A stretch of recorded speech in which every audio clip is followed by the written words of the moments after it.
आइए चलते हैं एक नए वीडियो के साथ। इस वीडियो में हम लोग देखेंगे धातु एवं धातु कर्म के अंतर्गत धातु कर्म क्या होता है। तो धातु कर्म एक ऐसी प्रक्रिया है दोस्तों, जिसके अंतर्गत 3 पॉइंट जो है मेन आते हैं। तो सबसे पहला होता है अयस्क का सांद्रण करना। जो अयस्क होता है ना, मतलब एक ही प्रकार के धातु के एक ही प्रकार के अयस्क का सांद्रण करना। दूसरा है धातु का निष्कर्षण करना और तीसरा आता है धातु का शुद्धिकरण। तो इसी के अंतर्गत हम लोग पढ़ेंगे अयस्क का सांद्रण करना। तो अयस्क का सांद्रण करने की प्रक्रिया जो है मुख्यतः 3 प्रकार की मुख्य होती है। एक तो होता है गुरुत्व पृथक्करण विधि, दूसरा चुंबकीय पृथक्करण विधि और तीसरा है झाग उत्प्लावन विधि। तो अयस्क का सांद्रण में अब हम देख लेते हैं सांद्रण करना क्या होती है। तो सांद्रण करने की प्रक्रिया यह होती है जिसके अंतर्गत हम लोग जो है अयस्क से जितना हो सके अशुद्धियों को दूर करने का काम करते हैं। और ये दूर करना 3 विधि के अंतर्गत होगी: गुरुत्व पृथक्करण विधि, चुंबकीय पृथक्करण विधि और झाग उत्प्लावन विधि। तो आइए देखते हैं किस प्रकार से इन अशुद्धियों को, जिन्हें हम गैंग या अधात्री कहते हैं, उसे अयस्क से अलग किया जाता है। पहला विधि है गुरुत्व पृथक्करण विधि। तो गुरुत्व पृथक्करण विधि को समझाने के लिए मैंने जो है एक रेखा चित्र बनाया हुआ है यहाँ पास, आप आसानी से समझ सकते हैं, बहुत ही ईजी है। तो देखिए दोस्तों, यहाँ पास आपको दिखाई दे रही होगी पानी की जो है धारा गिर रही है नीचे की ओर, है ना। और इस धारा के साथ ही आपको दिखाई दे रही कुछ इस प्रकार की संरचना जो है बनी हुई है। और उसमें यहाँ पास, है ना, कुछ अयस्क जो है भरी हुई दिखाई दे रही। तो इस विधि को करने से पहले क्या किया जाता है, इस विधि में अयस्क को महीन क्या कर लिया जाता है, पीस लिया जाता है। बारीक जो है ना, पीस लिया जाता है और पीस करके ऊपर से डाल दिया जाता है। साथ में पानी डाला जाता है। जैसे ही पानी डालते हैं तो क्या होता है, अधिक घनत्व वाले अयस्क जो है, जो आपको गड्ढे दिख रहे हैं ना, इस गड्ढे में भर जाते हैं। लेकिन कम अयस्क, जो कम घनत्व वाले अयस्क हैं, वो बह करके पानी के साथ नीचे, इस जगह आपको दिख रहा होगा टब, या नीचे में आ जाते हैं दोस्तों। तो अधिक घनत्व वाले जो अयस्क है जो इनमें भरे हुए हैं, उनको फिर बाद में पानी को बंद करके अलग कर लिया जाता है। तो किस प्रकार से होते हैं, जो अयस्क भारी होते हैं उन अयस्कों को इसी प्रकार से शुद्ध किया जाता है। और उदाहरण के लिए इस प्रकार के अयस्क जो होंगे, वो अयस्क होते हैं कार्बोनेट और ऑक्साइड अयस्क। किस प्रकार के अयस्क होते हैं, कार्बोनेट और ऑक्साइड अयस्क। कार्बोनेट और ऑक्साइड, इस प्रकार के अयस्क होते हैं दोस्तों। और मुख्यतः इसमें हेमेटाइट जो है ना, लोहे का अयस्क, कौन सा है, हेमेटाइट। तो हेमेटाइट को इसी के द्वारा अलग किया जाता है या सांद्रण किया जाता है हेमेटाइट का, किसके द्वारा, गुरुत्व पृथक्करण विधि के द्वारा। आइए देखते हैं अगला विधि, चुंबकीय पृथक्करण विधि। तो चुंबकीय पृथक्करण विधि के अंतर्गत आप देखेंगे क्या होता है, यहाँ पास 2 पहिया लगा हुआ है। यहाँ पास पहला पहिया और ये दूसरा पहिया आपको दिखाई दे रहा होगा। इसमें जो दूसरा पहिया है ना, वो चुंबक का बना हुआ है। तो देखिए यहाँ पास लिखा भी हुआ है चुंबकीय रोलर। और आपने बहुत से चुंबकों को बचपन में खेली होगी। हाथ के दोनों ओर चुंबक को रखते हैं तो क्या हो जाता है, वो चिपक जाता है। मतलब उसका जो चुंबकीय क्षेत्र जो है लगभग इतना दूर रहता है कि आइट साइड के चुंबक को चिपका करके रखता है। इसमें भी उसी विधि का जो है उपयोग होता है। तो देखिए किस प्रकार से उस सिद्धांत का उपयोग होता है। तो सबसे पहले पिसा हुआ जो अयस्क होता है, इस हॉपर के द्वारा, जैसे हम जाते हैं आटा चक्की में, है ना, गेहूं पिसाने, तो ऊपर से डाल दिया जाता है, वैसे ही इस जगह भी ऊपर से डाल दिया जाता है पीसे हुए अयस्क को। और ये नीचे आता है और यहाँ से चलते हुए ये आगे बढ़ते रहता है। तो आप देखेंगे ये जो है किससे बना हुआ है, चुंबक से बना हुआ है। तो जो चुंबकीय पदार्थ नहीं है, वो अचुंबकीय पदार्थ है। आपको दिख रहा होगा ये अचुंबकीय पदार्थ यहीं पास गिर जाता है और इकट्ठा होने लगता है। उसी प्रकार से चुंबकीय पदार्थ जो है ना, वो कहाँ तक जाएंगे, वो यहाँ तक पहुँचते हैं दोस्तों। जहाँ कन्वेयर बेल्ट जो है इस चुंबक के जो रोलर है उससे अलग हो रहा है, वहाँ तक पहुँचता है और इसी जगह जो है आकर के गिर जाता है चुंबकीय पदार्थ। अब हमारे पास दोनों अलग हो गया, अचुंबकीय पदार्थ और चुंबकीय पदार्थ। तो ऐसे अयस्क जिसमें चुंबकीय पदार्थ जो होते हैं वो अशुद्धि के रूप में मिले होते हैं, ऐसे अयस्क को अलग करने का काम किया जाता है। ये किस प्रकार से अयस्क होते हैं, तो जो चुंबकीय पदार्थ को अलग किया जाता है वो टीन अयस्क होते हैं। जो टीन जो होता है ना, वो चुंबकीय नहीं होता। टीन का फार्मूला होता है SnO2, ठीक है। ये चुंबकीय नहीं होता और लोहा उसमें अशुद्धि के रूप में मिला होता है। तो लोहा जो होता है चुंबकीय होता है, तो वो जो है क्या हो जाता है, चुंबकीय दूर जा कर के गिरता है इस जगह और जो टीन के अयस्क होते हैं वो इसी जगह इकट्ठा होना प्रारंभ हो जाता है। इस प्रकार से चुंबकीय अशुद्धि मिला हुआ है, या फिर इसको एक ऐसा भी कर सकते हैं, लोहे में अगर जो अचुंबकीय अशुद्धि मिला हुआ है उसको भी अलग करने के लिए इस विधि का उपयोग हम कर सकते हैं। इस प्रकार से हम चुंबकीय पृथक्करण विधि में अयस्क का सांद्रण करते हैं। अब आगे देखेंगे झाग उत्प्लावन विधि। तो देखिए दोस्तों, झाग उत्प्लावन विधि में भी अयस्क को पहले बारीक पीस लिया जाता है, और बारीक पीसने के बाद उसको, यहाँ पास आपको दिख रहा होगा, पानी में, ये जो है टब बड़ा सा दिख रहा है ना, इस बड़ा सा टब में पानी में घोल दिया जाता है उसको। साथ में ही आपको यहाँ पास दिख रहे होंगे स्ट्रॉ लगा हुआ है। जैसे हम लोग क्या करते हैं, फ्रूटी वगैरह पीते रहते हैं स्ट्रॉ से, है ना, कोल्ड ड्रिंक वगैरह पीते रहते हैं, तो आपने देखा होगा जैसे ही हम उसमें अगर उल्टा फूंक दिए आप, तो हवा क्या है, बुलबुले के जैसे उसमें निकलने लगता है। वही सिद्धांत का इसमें भी उपयोग होता है। यहाँ वायु दिया जाता है और ये जो घूमते रहता है, वायु दिया जाता है, और वायु जो है बुलबुले के रूप, यहाँ हवा निकलता है और वो बुलबुला बना लेता है, बाहर निकल करके बुलबुला। इस पानी के साथ थोड़ा सा ऑयल भी मिला दिया जाता है ताकि झाग जो है बहुत ज़्यादा उत्पन्न हो, और झाग ये ऊपर की ओर आपको दिखाई दे रहा होगा, झाग जो है उस झाग को अलग कर दिया जाता है, और झाग में ही जो हल्के अयस्क होते हैं, तो कौन प्रकार के अयस्क होंगे, तो सल्फाइड अयस्क। सल्फाइड अयस्क जो होते हैं वो हल्के होते हैं, और यही झाग के साथ ऊपर आ जाते हैं। ठीक है, और झाग के साथ ऊपर आने पर उसे अलग कर लिया जाता है, यहाँ पास आपको दिख रहा होगा सांद्रित अयस्क। और जो अशुद्धि होता है, जो भारी अयस्क होते हैं, अशुद्धियाँ, वो अशुद्धि जो है नीचे यहाँ पास आपको दिखाई दे रही होगी, नीचे बैठ जाती है। इस प्रकार से सल्फाइड अयस्क का सांद्रण जो है झाग उत्प्लावन विधि के द्वारा कर लिया जाता है। जैसे ही हवा देते हैं ना, तो बुलबुला उठना चालू होता है, आप देख पा रहे होंगे। बुलबुला उठ रहा है और वो झाग बनना चालू हो जाता है। इतना ऊपर का जो एरिया है आपको झाग दिख रहा है, और एक दूसरे व्यवस्था के द्वारा उसको अलग कर लिया जाता है पूरे झाग में। उसी में सल्फाइड जो है मिली हुई रहती है। तो सल्फाइड अयस्क का सांद्रण इस प्रकार झाग उत्प्लावन विधि के द्वारा ही किया जाता है। आइए अब आगे हम देखते हैं धातु का निष्कर्षण। तो कुछ धातुएं दोस्तों धातु के निष्कर्षण के अंतर्गत किस प्रकार से किया जाता है, तो कुछ धातुएं जैसे सोडियम, पोटेशियम, और एक और धातु है कैल्शियम, और बहुत से हैं जिनको जो है क्या किया जाता है, इलेक्ट्रोलिसिस के द्वारा, इलेक्ट्रोलाइट विद्युत अपघटनी के द्वारा भी इसका निष्कर्षण किया जाता है, जिसके बारे में हम आगे अभी अच्छे से और पढ़ेंगे। तो इस प्रकार से किया जाता है। और दूसरा एक है मध्य और निम्न क्रियाशील धातुओं को उनके ऑक्साइड, सल्फाइड या कार्बोनेट अयस्क से रासायनिक अपचयन विधि के द्वारा प्राप्त किया जाता है। किस प्रकार से, उनके ऑक्साइड के द्वारा, ठीक है, उनके ऑक्साइड, सल्फाइड या कार्बोनेट अयस्क से रासायनिक अपचयन विधि करते हैं। तो उस प्रकार से जो है रासायनिक अपचयन विधि के द्वारा ही उसको जो है गर्म करके जो है प्राप्त कर सकते हैं।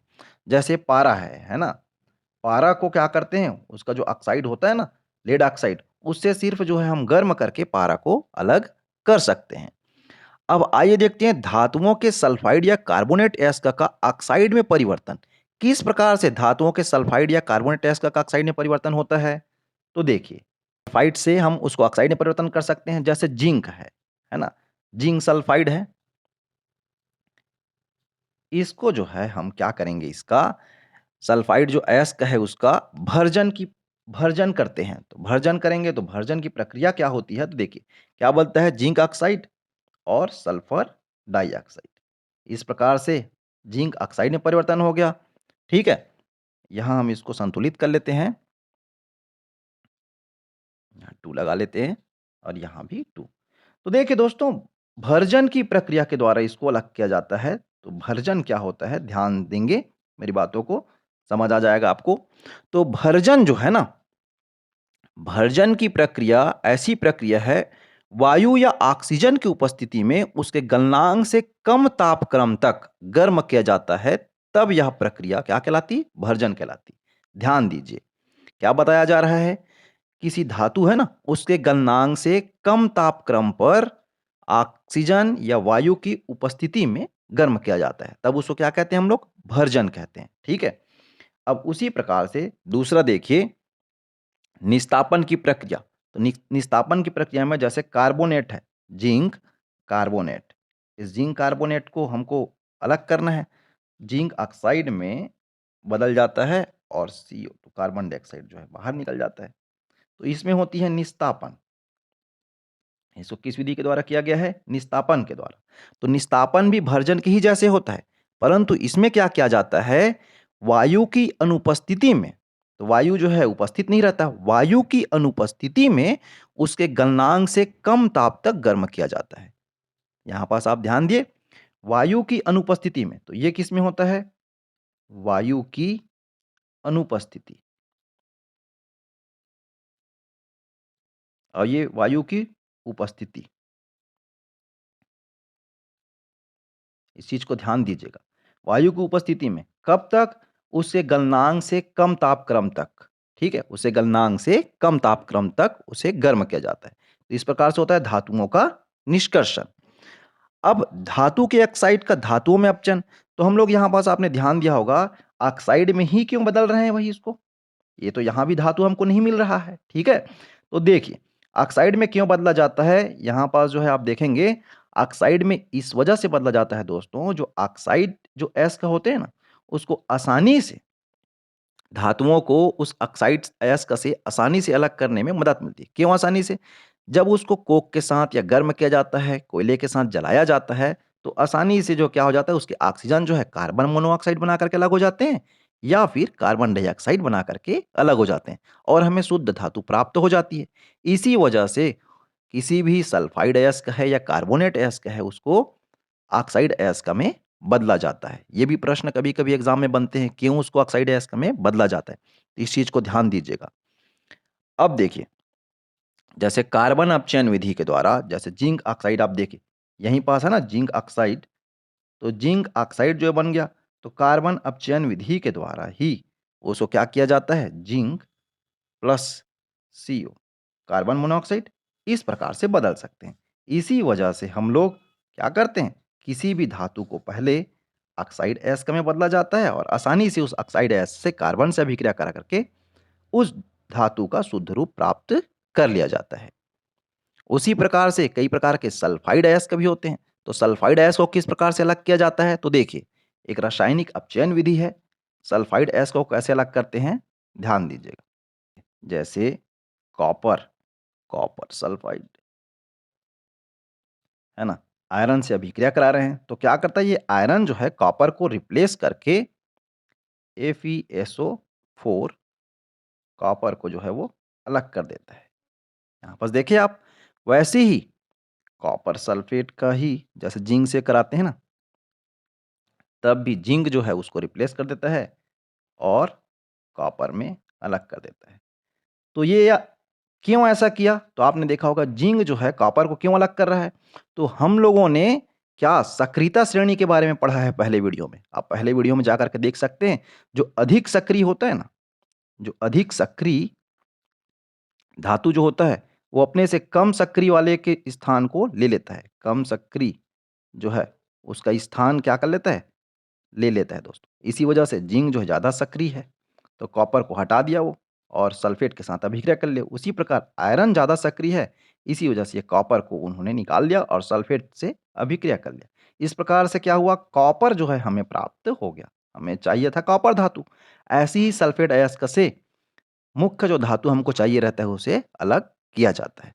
अब आइए देखते हैं कुछ भौतिक विधियों के बारे में। तो धातु का शोधन किस प्रकार से किया जाता है, प्यूरिफिकेशन जो है कैसे किया जाता है, आइए देखते हैं।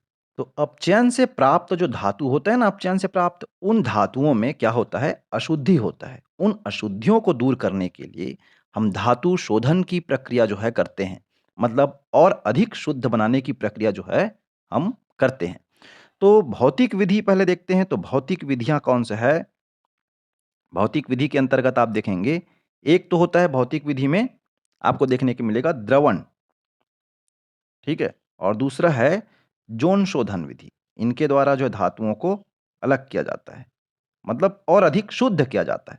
तो द्रवण में क्या होता है, तो देखिए दोस्तों, द्रवण के अंतर्गत शीघ्र पिघलने वाली जैसे धातु है, टीन, लेड, है ना, टीन है या लेड है, तो टीन या लेड आदि को ढलान वाली प्रवर्तक भट्ठी में गर्म किया जाता है। इस प्रकार से ढलान वाली प्रवर्तक भट्ठी उसमें गर्म किया जाता है, तो ये धातु जो है पिघल करके नीचे बह जाती है, ठीक है? और अशुद्धि जो है वहीं की वहीं रह जाती है, ठीक? इस प्रकार से जो है यहाँ आग जलाया जाता है और ऊपर एक व्यवस्था ऐसी बनी हुई होती है जहाँ द रखा जाता है, ठीक है? इस प्रकार से द्रवण विधि में जो जिनका क्या चीज़ गलनांक कम होता है, ठीक? उसे जो है कर लिया जाता है, गर्म करके अलग कर लिया जाता है। अब दूसरा है ज़ोन शोधन विधि। तो ज़ोन शोधन विधि के अंतर्गत क्या किया जाता है, एक ऐसी व्यवस्था होती है, देखिए ज़ोन शोधन विधि में आपको दिखाई दे रही होगी यहाँ पास, ज़ोन शोधन विधि में ये अशुद्ध मतलब अशुद्ध धातु के जो है ये छड़ है, ठीक है? ये अशुद्ध धातु के छड़ में यहाँ पास आपको पिघला ज़ोन दिखाई दे रहा है ना? और ये जो है वृत्ताकार ऊष्मक है भाई, वृत्ताकार ऊष्मक। आप हीटर देखे रहे होंगे, जिसमें हीटर में इस प्रकार के जो है कॉइल पहले होता था, पुराने हीटर आते थे, अब इंडक्शन ने ले लिया है उसका स्थान, है ना? तो हीटर में उसी प्रकार इसमें कॉइल लगा हुआ है और इसका कॉइल का जो टेम्परेचर है बहुत ज़्यादा बढ़ सकता है। तो आप देखिए जो शुद्ध धातु होता है, उसका गलनांक क्या होता है? उच्च होता है। अब धातुओं का गलनांक जो है हमेशा क्या होता है? उच्च होता है जो शुद्ध होंगे, ठीक है? तो ऐसे धातु जिनके गलनांक उच्च होते हैं उसी को जौन शोधन विधि के द्वारा क्या किया जाता है? शुद्धिकरण किया जाता है, उसका शोधन किया जाता है। तो ये जो है धीरे-धीरे आगे बढ़ते रहता है और धीरे-धीरे आगे बढ़ कर के इतना जो है भाग अभी अशुद्ध है ना? आगे का भाग जो दिख रहा होगा, इतना भाग जो है अभी अशुद्ध है और ये वाला भाग जो है आपको दिख रहा होगा ये शुद्ध हो चुका है। यहीं पास लिखा हुआ है क्रिस्टलीकृत शुद्ध धातु, ये आगे बढ़ते जाता है और अशुद्धि जो होता है ना, वो शीघ्र पिघल करके गिरते जाता है नीचे। ठीक और शुद्ध धातु वहीं का वहीं लगे हुए रहता है क्योंकि उसे गलनांक से कम ताप पर गर्म करते हैं तो जो अशुद्धि होता है वो पिघल पिघल करके बहते रहता है और शुद्ध धातु बस जो है इस क्षण में बचता है। इस प्रकार से जौन शोधन विधि के द्वारा शुद्धिकरण ऐसा किया जाता है। अब आ जाता है रासायनिक विधियां। तो अभी तो हम लोग पढ़ रहे थे भौतिक विधि, अब पढ़ेंगे रासायनिक विधि। तो मैंने विद्युत अपकरण के बारे में बताया था आपको। अब यहाँ देखिए उसको विस्तार से पढ़ते हैं किस प्रकार से किया जाता है। तो रासायनिक विधि के द्वारा एक धातु का विद्युत अपघटनी शेल बनाया जाता है। तो देखिए किस प्रकार से यहाँ अंदर में जो है पात्र के अंदर भराया हुआ है कॉपर सल्फेट का। अब हमें जो है तांबा को शुद्ध करना है इस जगह, ठीक है? कॉपर सल्फेट का जो है यहाँ पास विलयन भर दिया गया है। अब ये जो एनोड जो दिख रहा होगा ना, ये अशुद्ध कॉपर सल्फेट है। क्या चीज़ है? अशुद्ध कॉपर सल्फेट। ऐसा क्षण है जो अशुद्धि है और ये जो है शुद्ध कॉपर है। पतला जो है क्षण हम इसका ले लेते हैं, पतला वाला क्षण शुरुआत में लिए रहते हैं। अब क्या होता है कैथोड और एनोड इलेक्ट्रोड से जोड़ के मिला दिया जाता है। यहाँ पास लगा हुआ है सेल, ठीक है? अब ये प्रक्रिया बहुत समय तक चलती रहती है धीरे-धीरे, धीरे-धीरे तो इससे जो है आपको दिखाई देगा जो शुद्ध कॉपर होता है, वो शुद्ध कॉपर आ करके इससे चिपकते जाता है। ये शुद्ध कॉपर जो है इसमें पूरा लगते जाएगा और जो अशुद्धि है वो नीचे बैठते जाती है। आपको भूरे रंग की यहाँ पास दिख रही होगी अशुद्धि, नीचे बैठते जाती है जिसे हम एनोड पंख, ठीक है? क्या कहा जाता है? एनोड पंख या फिर जो है उसको अशुद्ध कीचड़ कहा जाता है धातु का। ठीक। इस प्रकार से विद्युत अपघटनी सेल में अशुद्ध जो धातु होता है ना, उससे मुख्य शुद्ध धातु अलग किया जाता है और जो शुद्ध धातु जो है यहाँ लगते जा रहे, वो शुद्ध धातु को बाद में अलग कर लिया जाता है और जो अशुद्ध जो धातु होता है, वो शुद्ध इस प्रकार से हो जाता है विद्युत अपघटनी सेल के द्वारा।